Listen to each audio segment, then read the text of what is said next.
From attic to basement, we're here for you. It's quality service in all we do. Call Taylor, 500 help.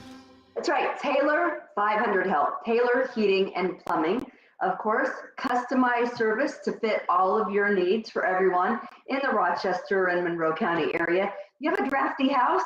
That's easy. Taylor can come in and do a full house insulation inspection and make sure that you are up to par. You don't want all that warm or cool air going right out through the cracks, right? So Taylor can help you with that situation. Air conditioning, heating, plumbing, home energy, maintenance plans, and financing, because sometimes we don't always budget for those big repairs, but we don't want you to stress over them either, and neither does Taylor Heating and Plumbing. Major issues, small issues, Taylor 500 help can help you. Just give them a call like we did a year ago when in the office over on Titus Avenue, we needed air conditioner, and Taylor came through like the pros they are. Thank you to Taylor Heating and Plumbing. Precision Lawn and Garden, because we always want our house and our lawn to look fantastic.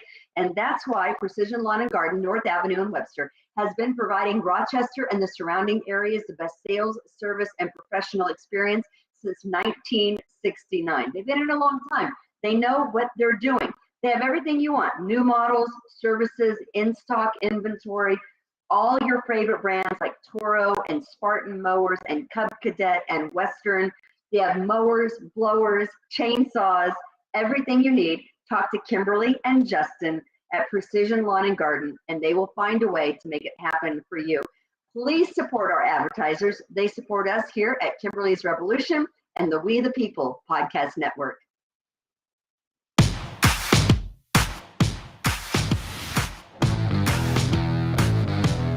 You certainly don't want heat going out your cracks. I'm telling you.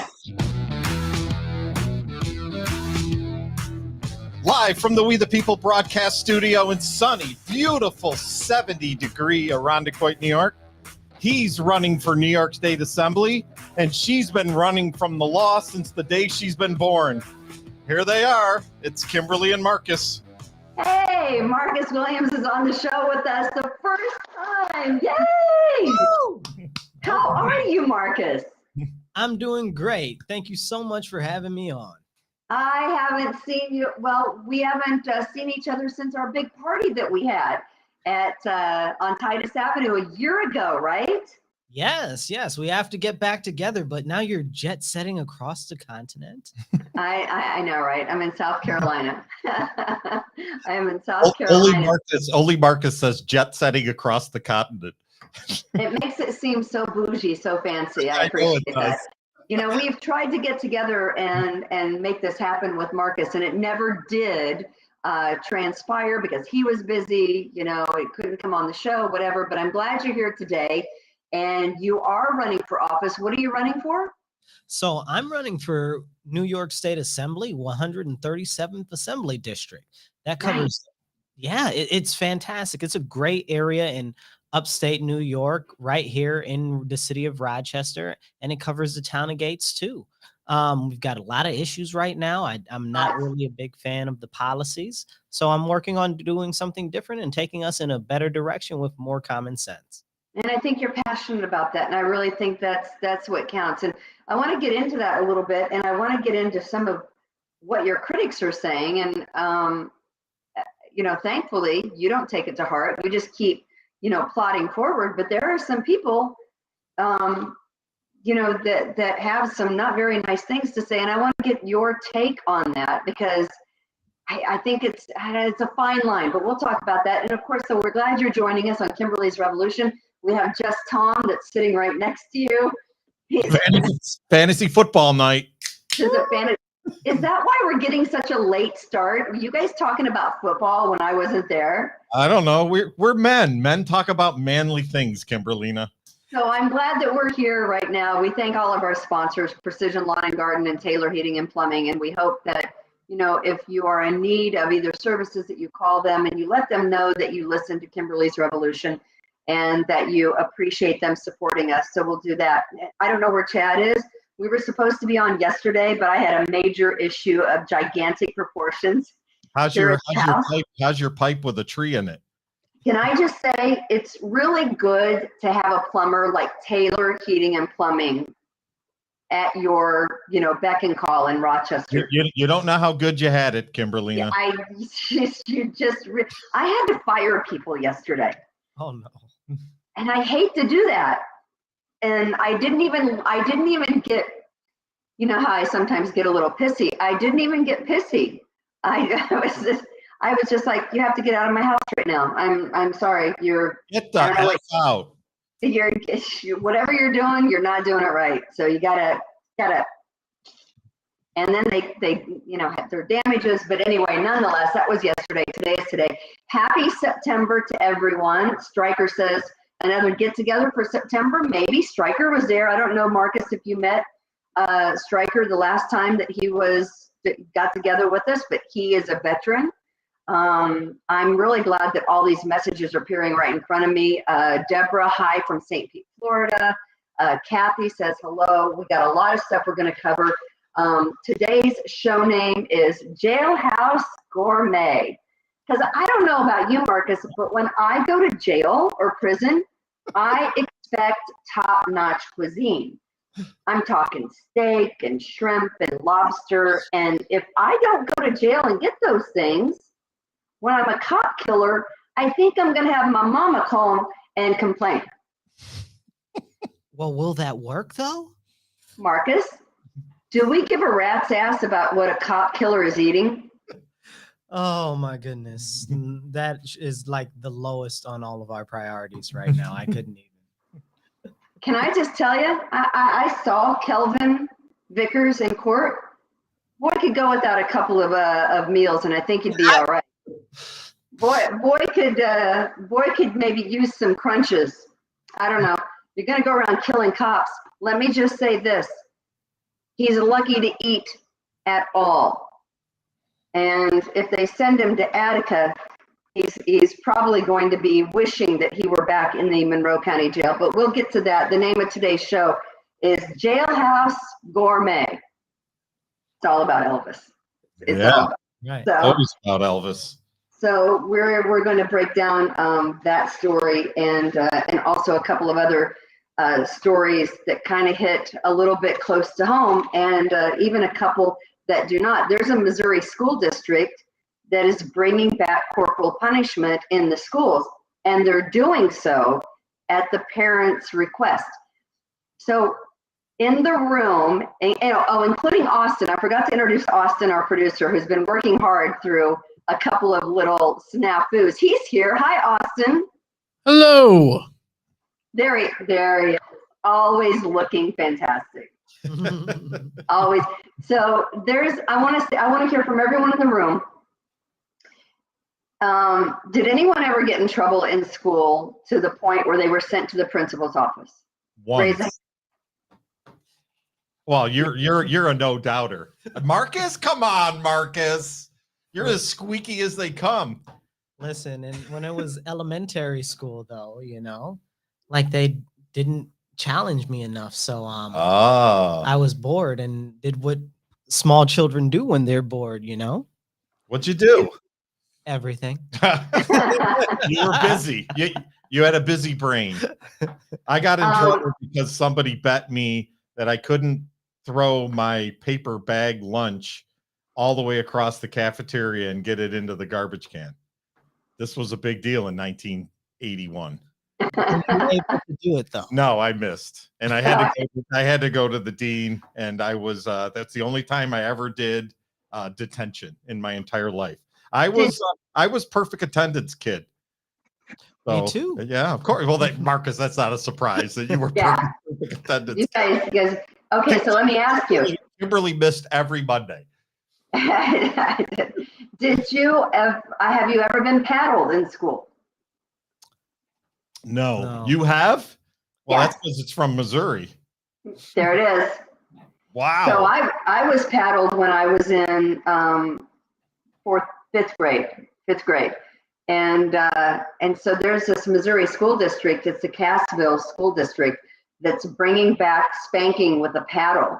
The parent, of course, has to approve, and we'll break that story as well. And what we thought all along when it comes to Facebook and the FBI and the Hunter Biden story, Zuckerberg on the Joe Rogan podcast admitted that, yeah, the FBI came to him and told him to take the Hunter Biden story down a notch. In fact, if you could take it off the Facebook algorithm, that would be fantastic. So we have a couple of those stories. Oh, I know. Look, Valerie Ione says, Marcus is awesome. God bless him. Elaine said, hey, girl, hey.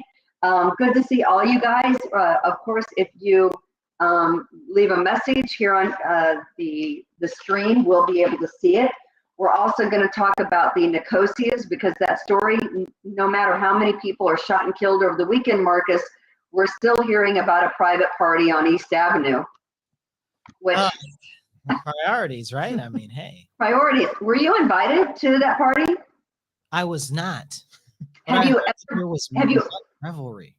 I know you're running for office. Have you ever been invited to the Nicosia's residence on East Avenue? Because I know the mayor was. I unfortunately have not had the pleasure of that. However, if I did not suspect anything out of sorts would be going on, I most definitely would accept. Right? Who doesn't want to go to a fancy party at a fancy house on East Avenue? Especially when you look as good in a suit as Marcus does. That's what I'm saying. Yeah. So we've got a lot of stuff to get to. First off, I want to point out that we are in real estate. That's what we do at Revere Realty, which is, of course, the underlying promoter of Kimberly's Revolution and the We the People podcast network. And Tom and I got a deal done yesterday. Tom is like my assistant. What? Oh, come on. Like, I brokered the deal, and I'm really that's where we're going with this. We can't even just be partners. I got to be the assistant. I said, well, we work hand in hand. You're like a partner. You are. You're more like an assistant partner. You're an assistant. So anyway, we sold this great cottage. Coffee, Kimberly.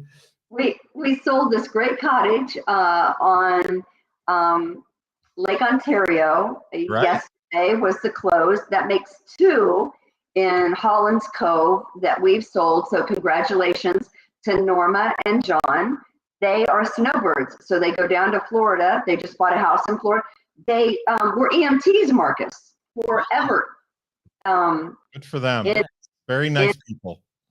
In Western New York, they were both EMTs, put in their time in some pretty crazy environments, right?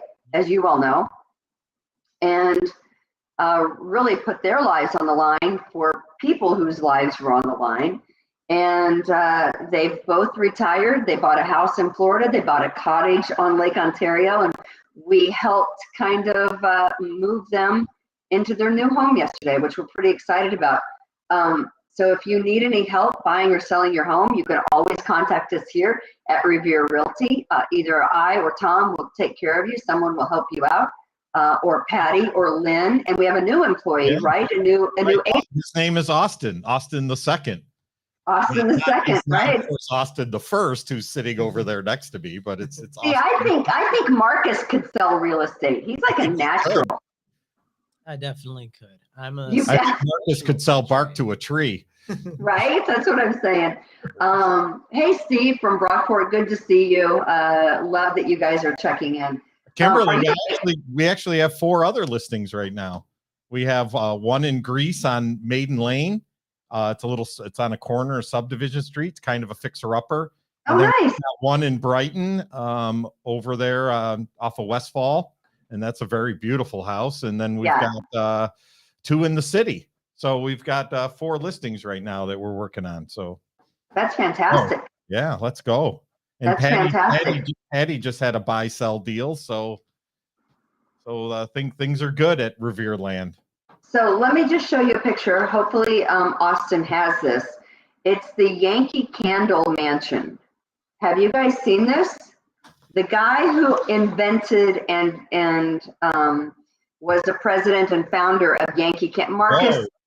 Marcus, do you like candles? Of course I do. Yeah.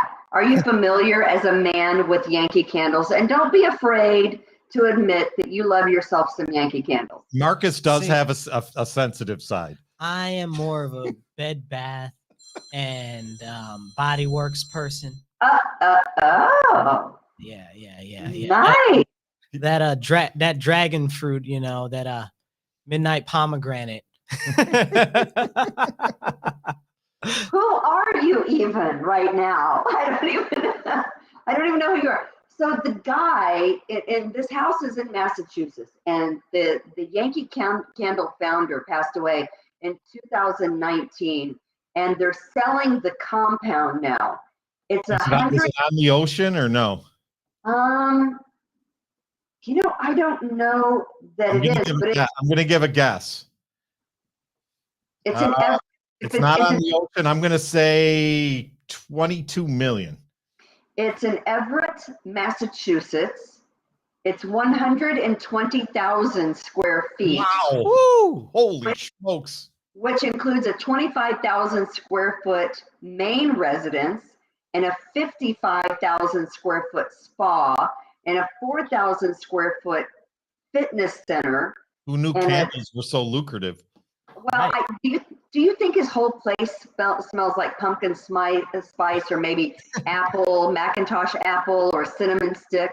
That's all I'm wondering.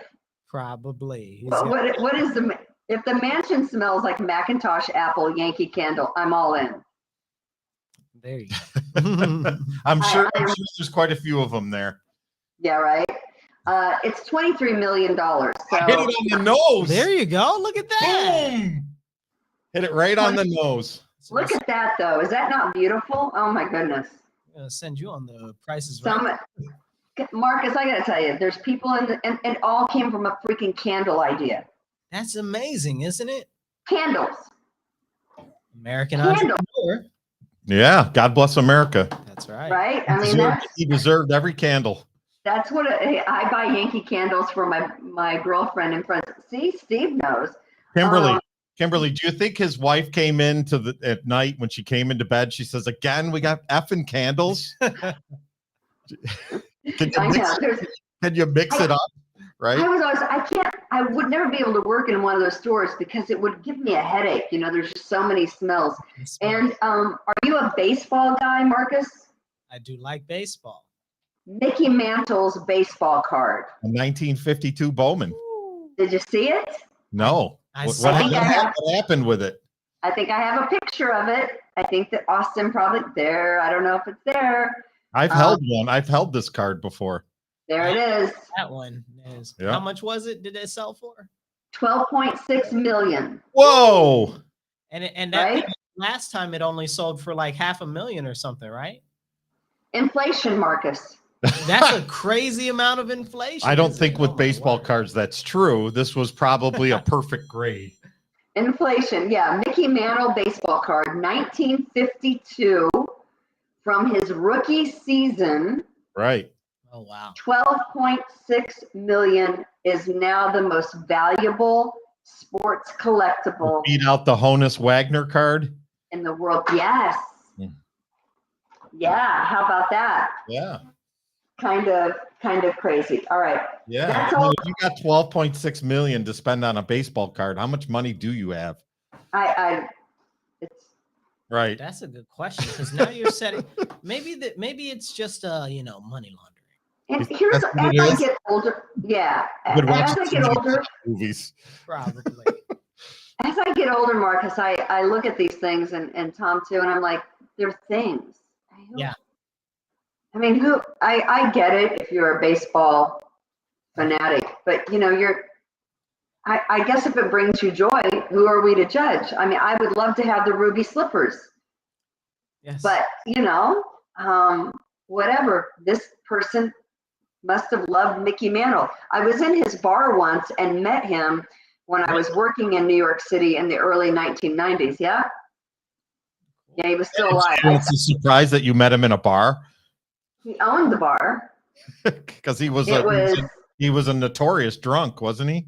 It was on Central Park West. Yeah. Really? Oh yeah. He, in fact, I think he had, think he was on the liver transplant list for a while, and obviously because of the way he ran his life. But anyway, all right. So those are. Well, I think I would trade. How old was he when he passed away? Probably, I think he was in his 70s or something like that. No, I don't know how old Mickey Mantle was when he died. But I think I would trade his life with pretty much anybody, right? I mean, what a life he must have lived. Pretty good life. You know, there was a big time Chiefs quarterback who passed away late last week, Len Dawson. Right. And there's a picture and Len Dawson was the Chiefs' very first quarterback. He moved from Dallas when the Chiefs moved their organization. The Hunt organization moved the Chiefs to Kansas City, and Len Dawson was the first premier quarterback. There's a picture of Len Dawson under the direction of Hank Stram, the coach back in the day, sitting on the sideline of the game, Marcus. Really? He's got a beer between his legs and he's smoking a cigarette because the offense was off the field at the time. And there's a picture of Lenny Dawson bent over, smoking a cigarette, beer, just like a different world. I mean, watching golf back in like the 1970s, and you'd see Jack Nicklaus and they would just stand there on the tee waiting to hit, and they'd all be smoking a heater. Yeah, right. Yeah, right on TV, you'd watch them smoking cigarettes. You're not able or cigars. Oh no. Yeah. I think they're actual athletes now, as opposed to just guys playing golf. Well, I mean, you wouldn't see Tom Brady smoking a cigarette with a beer between his legs in between, going on the field and off the field, right? That just. No, but you might see the punter do that. Yeah, that's a story. Hunters be Matt, or is it Araiza? Araiza, are you familiar with this story, Marcus? I heard a little bit about it. I heard a little bit about it. This guy was on the Bills and kind of jacked it up for the whole team. Sounds like. Kind of jacked it up for the whole team is probably a very good word for it. Yeah, and you always hear in this country you're innocent until proven guilty, but unfortunately there's a phone call that was recorded by police the day after the assault in which it seems that Matt Araiza did have sex with this underage girl who was a high school student that went to this party, and she was drunk, and he may have had sex with her, at least according to the phone conversation. He said he had chlamydia and he told her to get tested. And this was on the recorded line that police were recording as she was having the conversation with him. And she obviously, she had helped set up the phone call with the police. And so, that's your first problem, is that you got a however old he is, 22-year-old having sex with a 17-year-old high school student who's drunk. And then you have the allegations of gang rape. But here's what I found very interesting about the whole situation. The majority of the comments that I saw, and there were many, were a whole onslaught of people saying she got herself into the mess. She went to a party underage and she got drunk.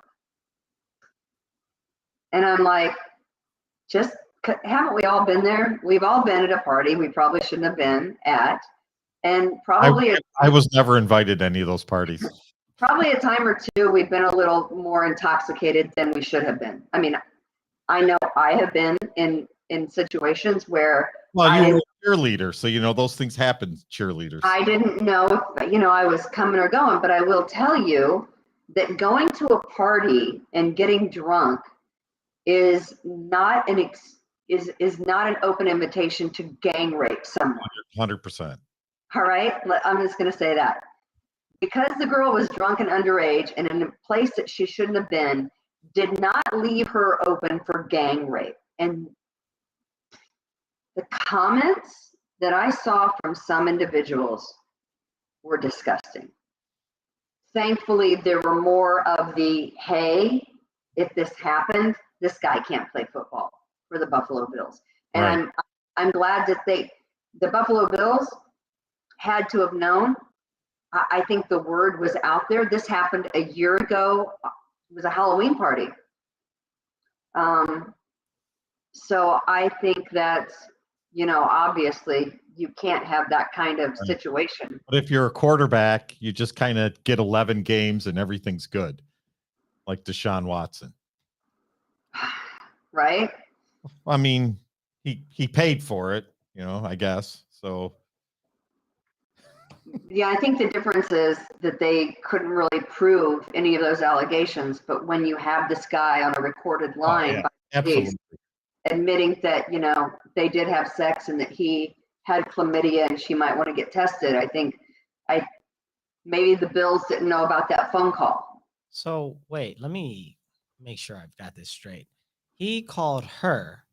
She called him. Oh, she called him. Oh, okay. For a second there, I was going to be like, wow, that's a bit much. The next day. So she called him. So she set him up with the police to call him to make. I got questions.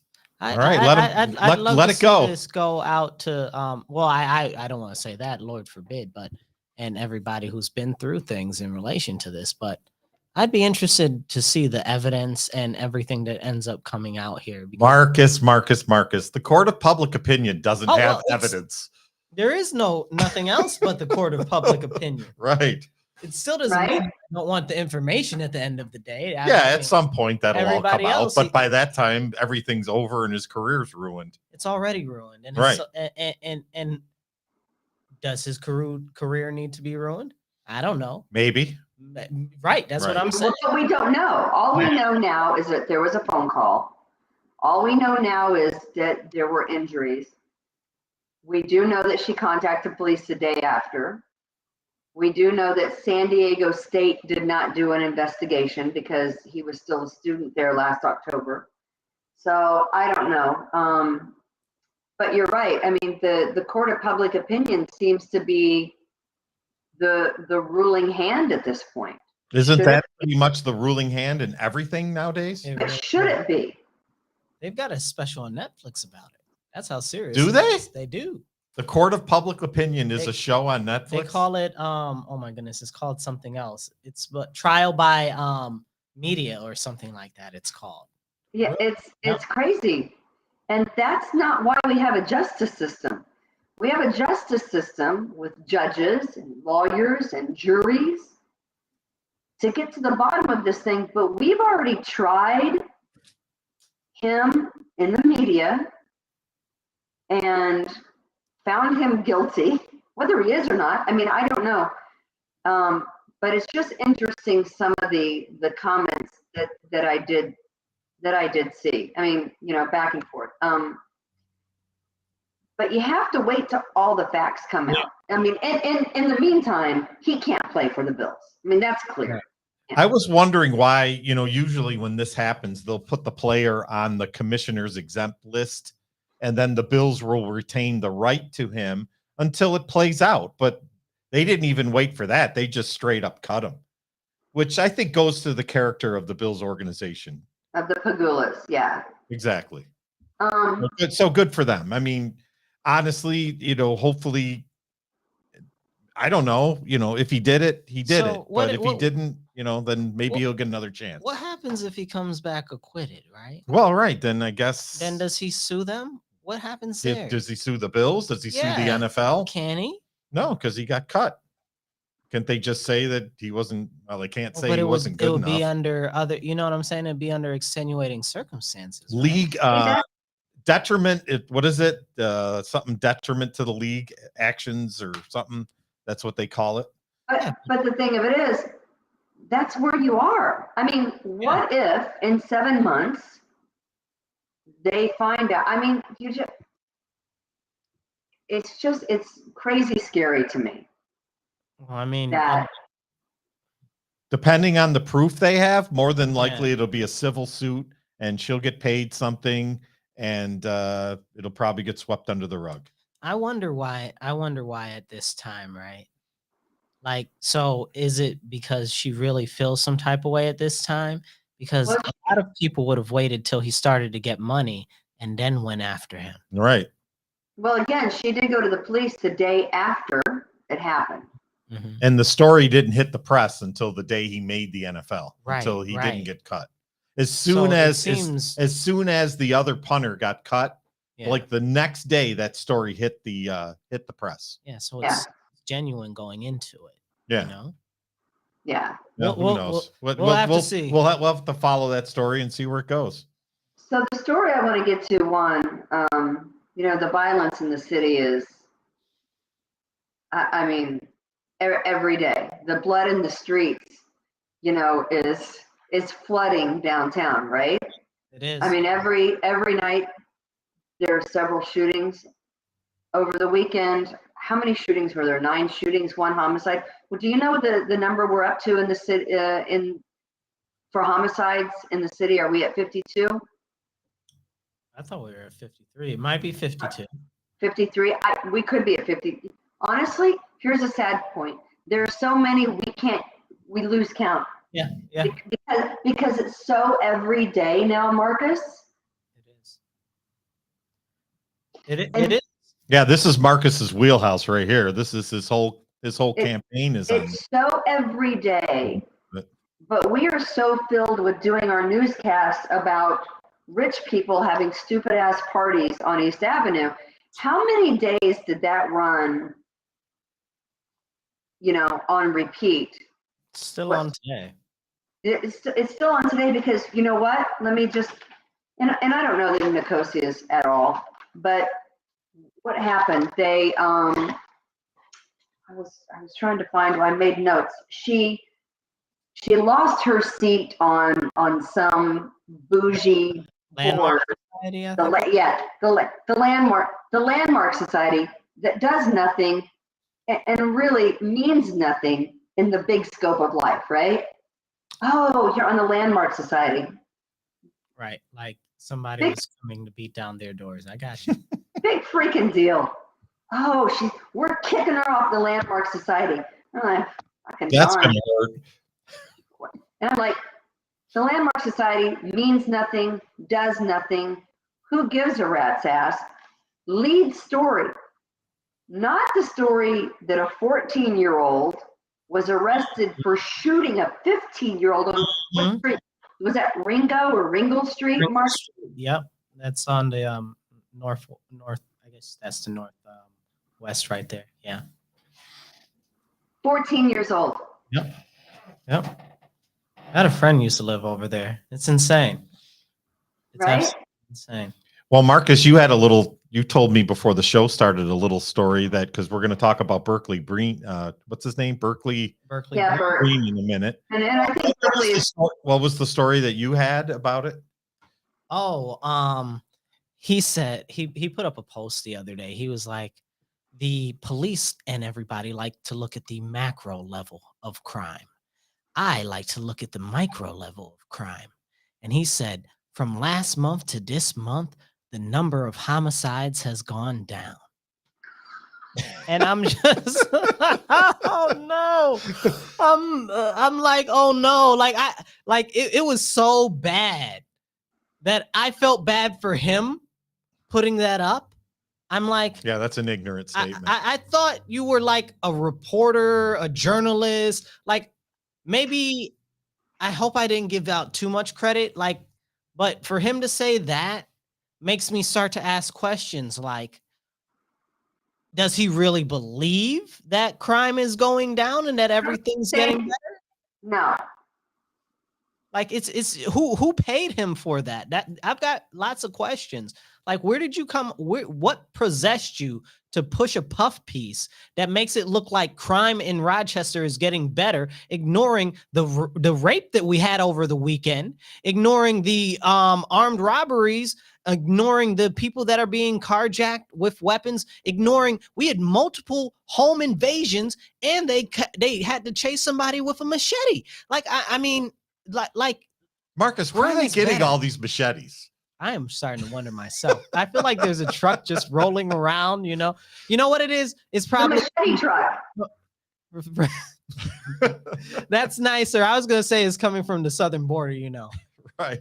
That's a long way to to Rochester though for a machete. Hey, we are a sanctuary city. Why not be a sanctuary city for machetes? It could be. I mean, but that is crazy. I mean, but here's the thing. Berkeley Green doesn't live in a house that's getting, shot up at 1:30 or 2:30 in the morning. Right. None of these reporters live in the city. Rachel Barnhart lives in the city, but none of these people live in the city in homes that are getting shot up on a daily basis.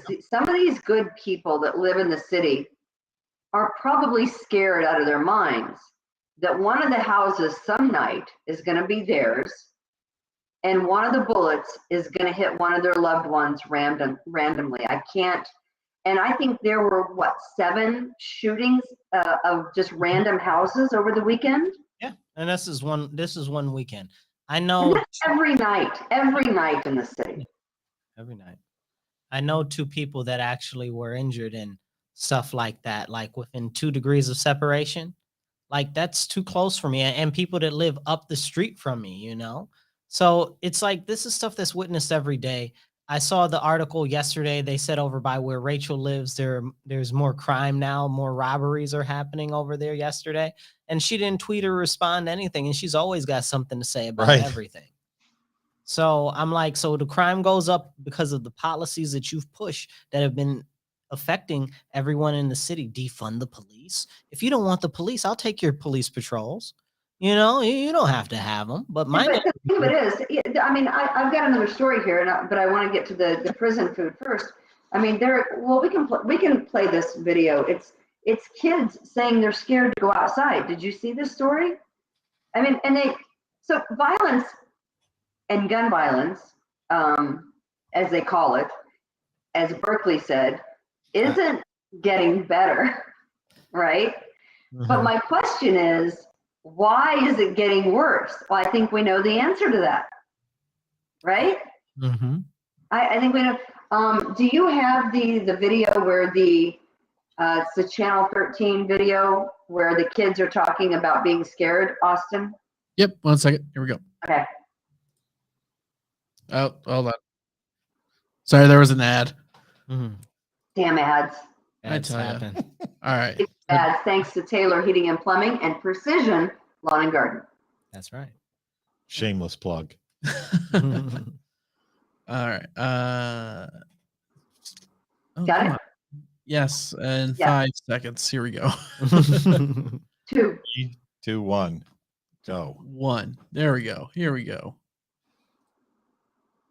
No.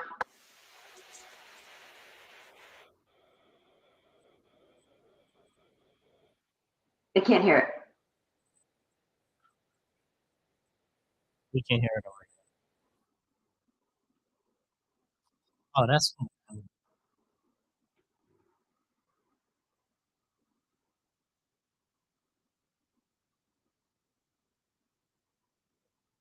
Can you guys hear that?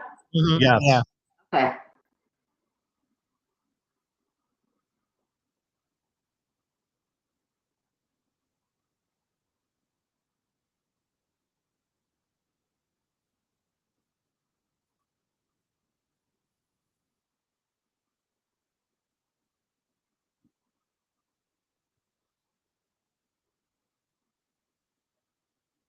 The people online say no sound either. I don't know why. And I can't hear it, so I don't know why. Okay. All right. Well, I have the sound for the other video anyway. So. Okay. So basically what it's saying is these kids are saying that they are scared to go outside because they feel like they're the next one shot on a city street. It kind of do is. you Go ahead. You have an answer? Do you think you know why, Marcus? See, now I'm going to be very generous. It's very simply because we have people that are in the state assembly right now and that are in the state senate now that have forgotten the constituents that they actually represent. And right now they're out there representing their masters and their donors and their benefactors, but they've completely forgotten about the actual citizens. They sit there and they pass laws stripping people of their ability to defend themselves and limiting where they can carry their firearms for their own safety as we see crime spiraling out of control. But they want to keep letting criminals out of jail. They come out and they tell us that crime is our duty to do something about as a community members, but they keep passing laws that make it more difficult for us to do any community work because you're letting all the violent assaultists and carjackers and robbers and everybody back out on the street. People see that and then they go about and they're like, hey, if they can do it, I probably can too. So then they go out and then they commit crimes, and normally they wouldn't if there were actual punishments or repercussions for crimes, especially violent or serious ones. And then they come out and it's a photo op, and our elected officials are in there out there with kids, and oh, we're doing Kissing something. babies, shaking hands. Look at us. Oh, it just so happens to be election time. You know, where were we in the beginning of the year when this was going on? Oh, nowhere. Where were we last year when this was going on at this time? Nowhere to be found. Now all of a sudden you know somebody, and then they went there, and I guess there were only like 6 kids there. They didn't even have anybody there. It's disappointing that they try to play games with the people that are the constituents, you, me, and everybody else. We see this on the federal level too, and they play us like they're stupid. Right. I mean, these kids, you know, that they're afraid to go out on the street because this is what the city has asked for. Yeah, they created this. The city has asked for no law enforcement. None. That's what the city wanted, right? The city wanted cops to back off, and now they have, and violence and crime are at an all-time high, and the Berkeley Brains of the world can try to spin this story any way they want, but the fact of the matter is, police can't do their jobs. The people in the city don't want them there. The police that are there are not supported by the upper echelon of management, which is the city. Facts. And therefore, police ranks are down, and people are feeling unsafe. And whose fault is that? The elected officials in the state assembly and in the state senate. This is what they asked for. This is what they asked for. And now this is what you have. Well, you have no respect for one, and then you have no accountability for two. And when you have those two measures, people just feel like they can just do whatever the hell they want. What do you mean? You just can't walk into a CVS and get stuff for free? That's not how it works? Well, I guess you can now. I'd like to. That'd be nice, right? You know? Yeah, try that. See how it works for you. Yeah, I'm thinking not so well. So let me just ask you. I have never been in. Okay, so I've been arrested for not wearing a seatbelt, and I didn't know that I had to pay a fine. This is back when the seatbelt, violations first went into effect, and it went to a warrant, and I was picked up on a warrant for a seatbelt violation. This is back in 1993. Crazy. They meant it. I've never been in. I wasn't there long enough to have a meal, luckily. But I've never been in jail to taste the food. But I'm thinking that when you go to prison, you're not going to get the quality of food that you might get if you go to a Tornado's or a Veneto's or maybe that little joint at the Strathallan or wherever. What's your favorite place to eat, Marcus? My Veneto's probably. Veneto's. Freedom and great food. I love it. I know, right? So I'm pretty sure that the pasta that you get in prison or in jail is probably not going to be Veneto's quality. It's pretty much ragu, right? I'd be. Listen, it's a couple of tomatoes squashed up with some probably cold noodles, and you should be lucky. So you're saying that the prison pasta is homemade? If they're squashing tomatoes, that means it's homemade. Do they also have wine? They have wine. My cat is driving me crazy. Sorry, guys. So I want to play this. I always thought in prison you got bread and water. That's all you got. Yeah, well, apparently they. Listen, so Kelvin Vickers' family from Boston called Berkeley Breen at 10 NBC to complain that he wasn't eating. Again, this is a cop killer. Right. And of course they took the story from the cop killer's family but they don't want to hear the story from the murdered police officer's wife, right? She's been Horrible. silent. He couldn't Horrible. get Wendy's. So hopefully we have audio for this. Can we play? Striker says Roarbox. Roarbox is a good restaurant too. Roarbox, there you go. I like it's right over there by you, Tom. Get some Scotch ale. Definitely. Let's run this story with the cop killer's mom and girlfriend. Wrong kid. Wrong kid.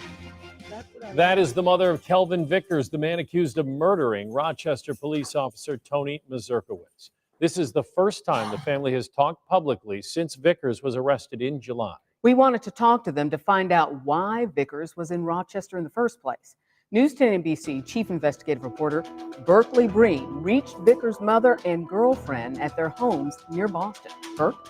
Well, the family called us because they have complaints over where and how Vickers is being held in the Monroe County Jail. Tough the source shit. of the family's Can information. we stop that right there? Every single phone call. Can we stop that? Do we give a rat's ass how he's been treated in the Nope. Monroe County Jail? Marcus? Nope.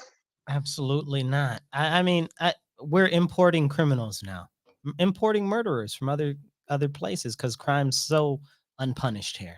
Right. Right, exactly. So they're worried about the way he's been treated. You want to murder a police officer, this is the place to do it. Really though? No, it's it's insane. Okay, so let's go on. Calling interaction in the jail is recorded for these very reasons. As far as I knew, Kevin hasn't been eating. That is the mother of Kelvin Vickers. She chose to wear a mask to conceal part of her face for her safety. She and Vickers' girlfriend say Vickers had been held in a cell for up to 20 hours a day, and they're concerned about his food. How do you know this? Stop. What's your proof? Boo fucking who? The January 6th guys don't even, they're getting worse than that. He killed a cop. He's in jail for 20 hours of the day for a reason. And he hasn't eaten. He can afford to miss a couple of meals. Hey, there will be no fat shaming on this show today. Fat people are not a protected class, Marcus. Okay, let's go, Berkeley. Rest of the story. Of this. We talk about it on the phone. If the phone calls are being recorded, then they would have the proof on the phone calls. So these are allegations that Kelvin is making to you when you talk to him on the phone. Yes. Yeah.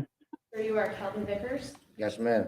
Vickers has been in jail since July 21st when he was arrested for the murder of Officer Tony Mazurkowitz and the shooting of Officer Sino Sang.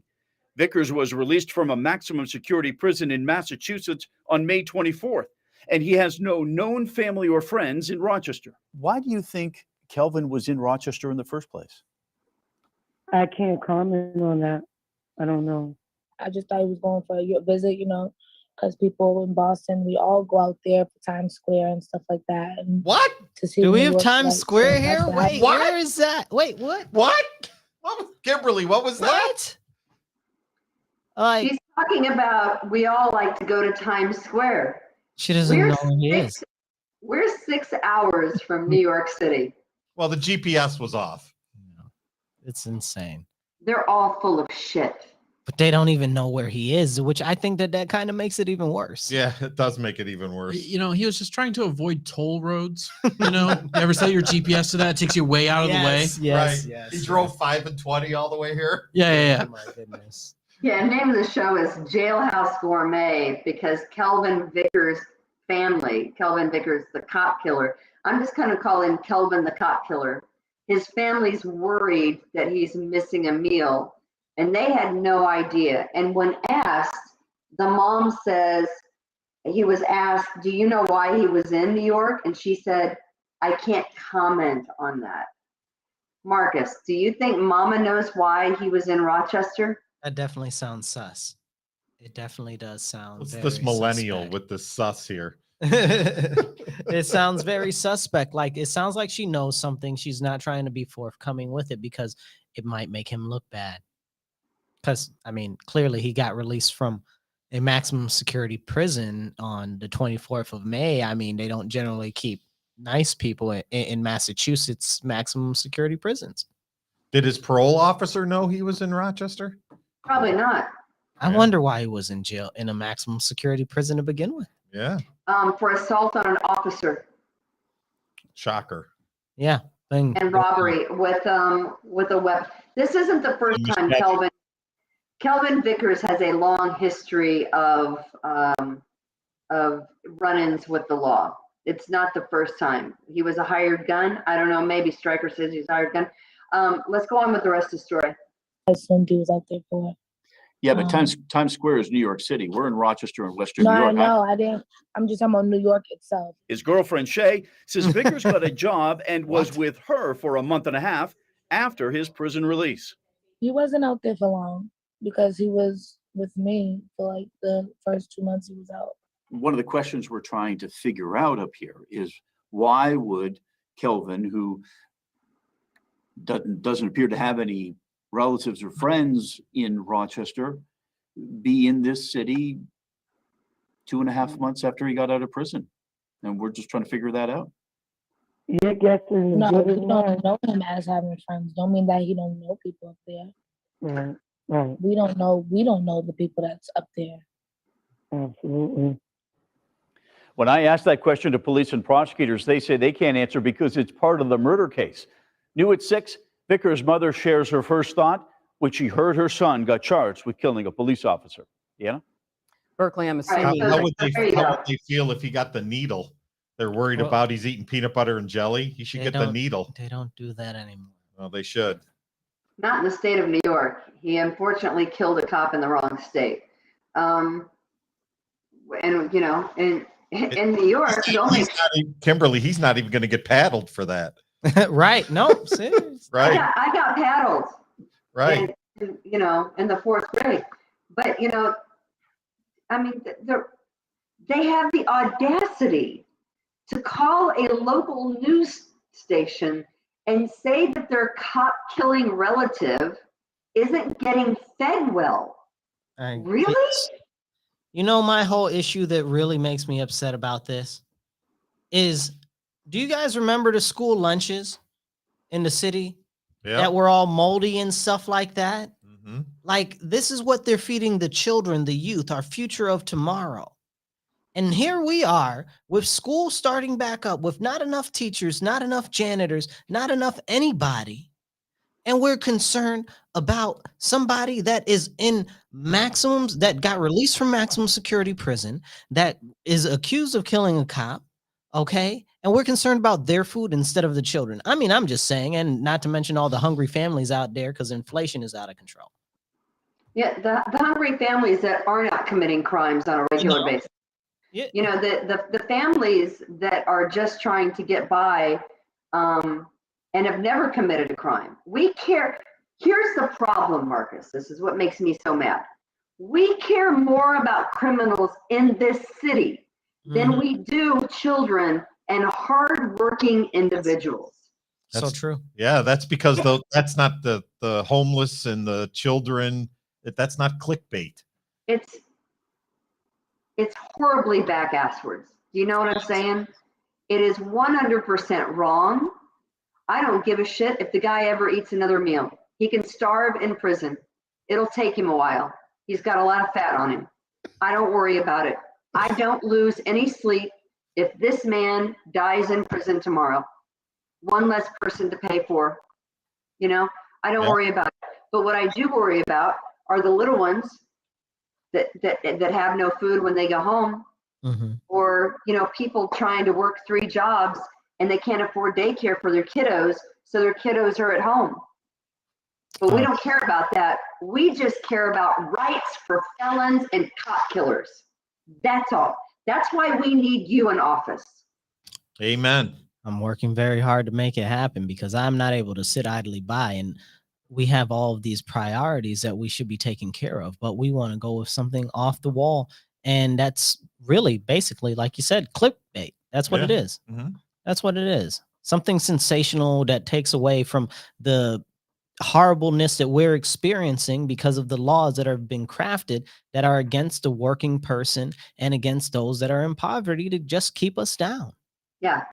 less government, less laws. Kimberly, he said it a lot better than I did.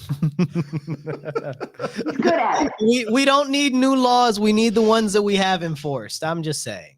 The whole thing is just so crazy to me. And I know why Berkeley did the story, because he was probably trying to find out. He was probably trying to find out why the guy was here to begin with. But he's got to know that they're not going to tell him. No. I mean, and I like Berkeley. I know he's just getting killed right now for doing the story. I understand why he did the story. You know, had they called the radio station, if I still worked there, I probably would have put the family on too. I mean, I got to be honest. I mean, I mean, to be honest with you, how journalists think, that's a big get. Do you get pissed that they're actually giving them a forum? Absolutely. But Yeah, in his eyes, that's the big problem right there, right? And in their eyes, that's a big get. Yeah. Well, I mean, they'll give you that, but if you want some coverage over some real news, you can't get it. Right, exactly. Yeah, but I think the consensus is we don't care if he dies in prison tomorrow, or if he ever gets another meal. We don't care. So did you hire a new contractor? Everybody wants to know what's going on with the remodeling project down there, Kimberly. Man. So let me just tell you this. So yesterday, I told you guys last week, before we get out of here, I will tell you what's going on. So in this new house that we bought here in South Carolina, there happened to be a giant root in the pipe. We have 3 full bathrooms. In my mom's sector of the house, in the in-law suite, the in-law is on a slab of concrete. And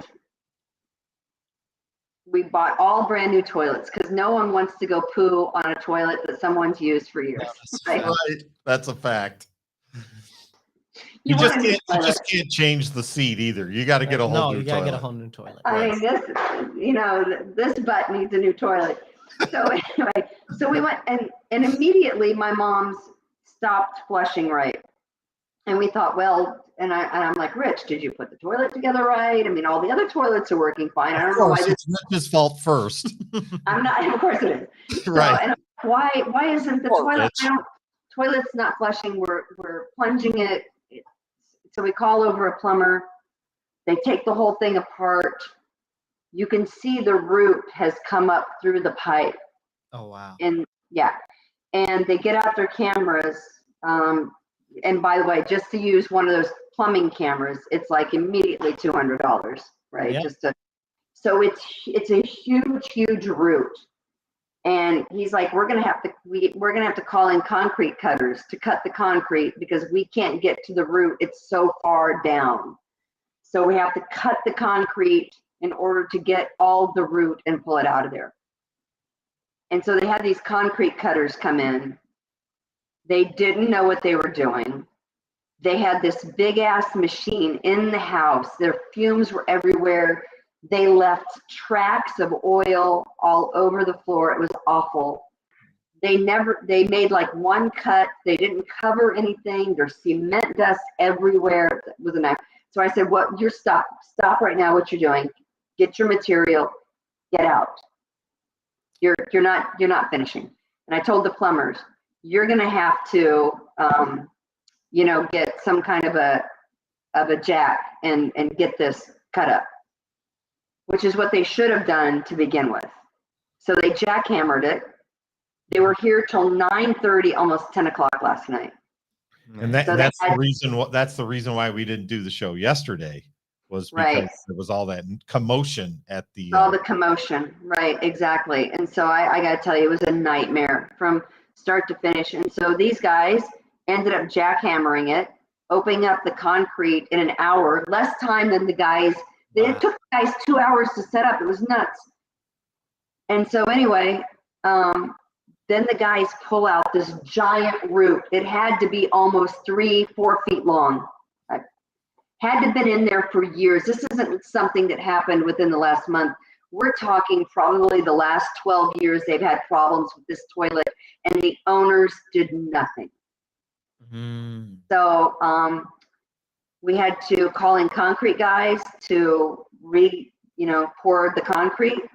where they cut up the concrete, and now we got to wait till the concrete sets, and the plumbers are coming back tomorrow to set up the toilet, and then we have to put in a brand new floor because we had to tear up the whole floor in the bathroom. Is the Lincoln lawyer, does he work in South Carolina? So I called the cement guy. Around.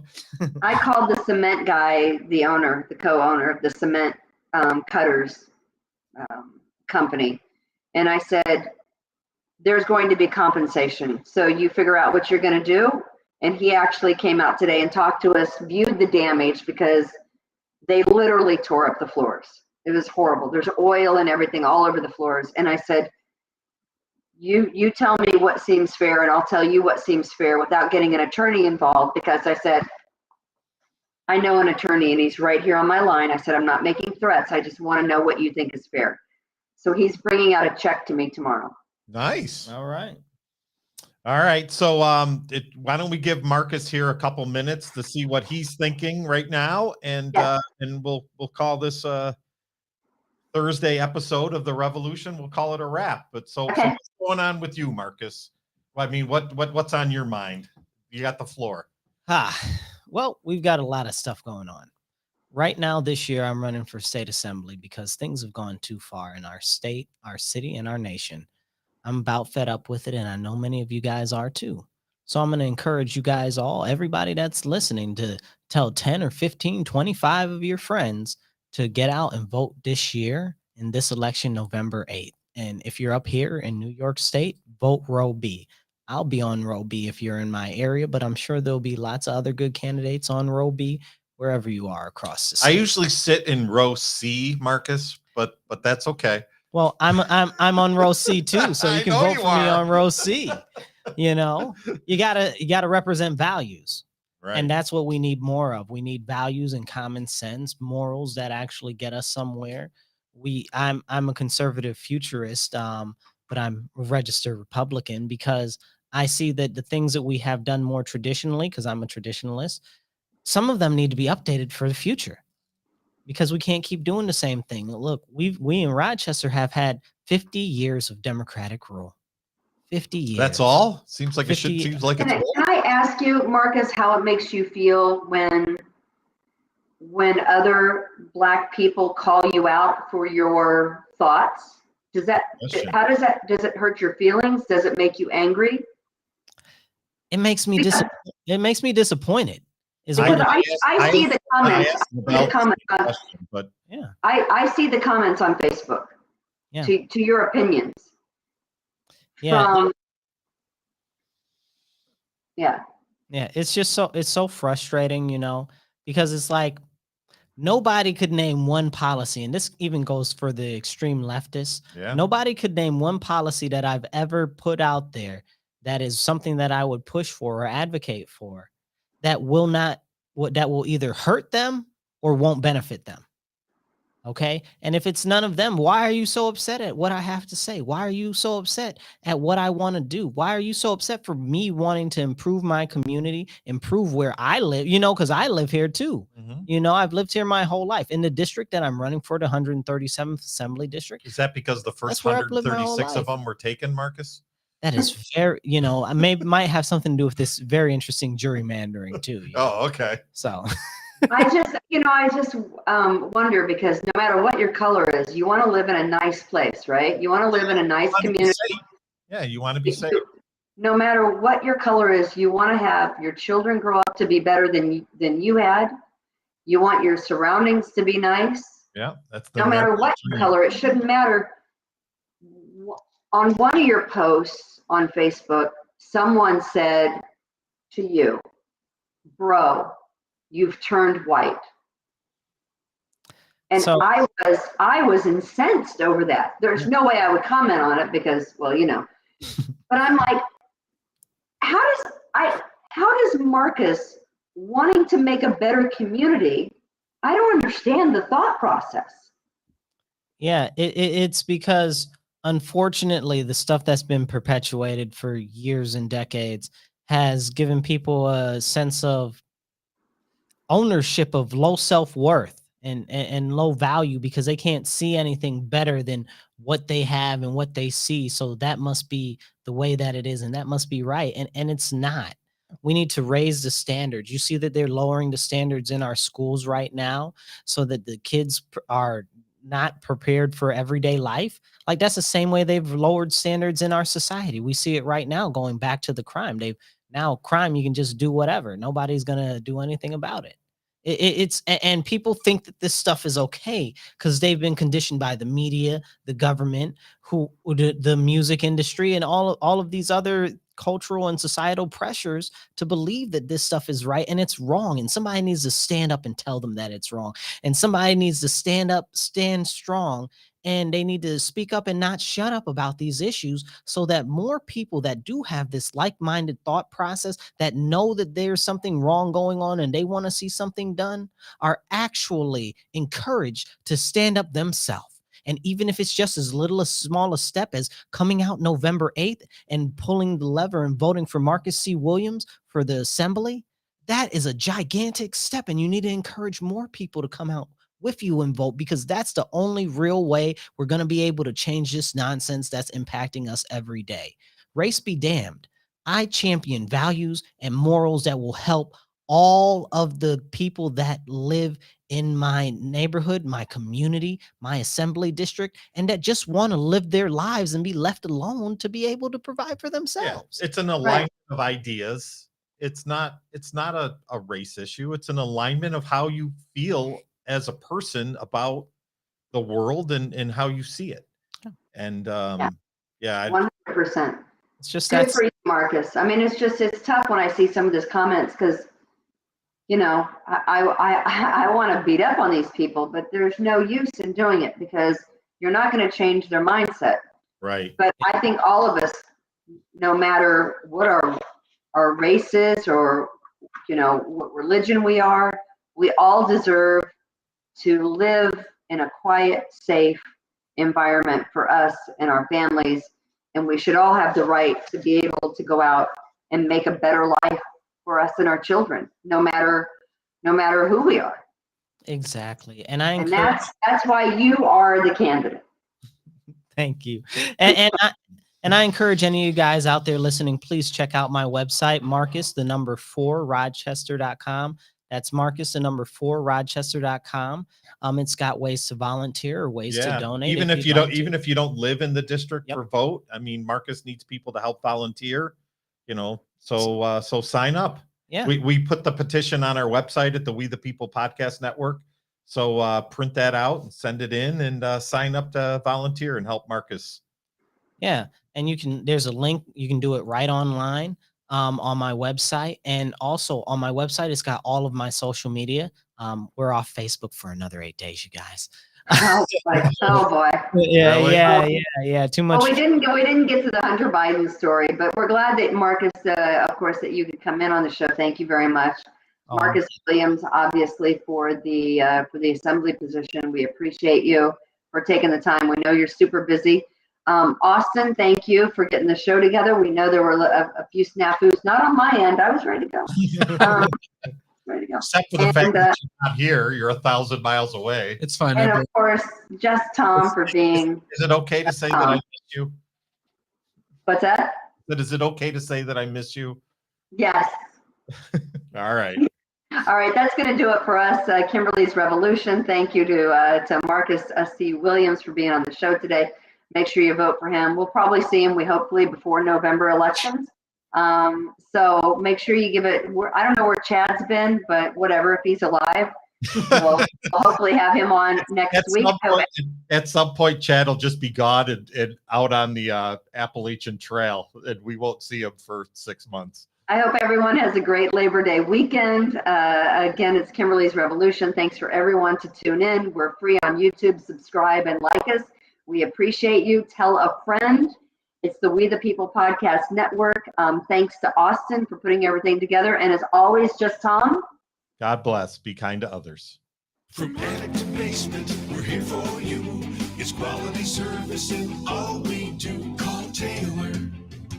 500 help.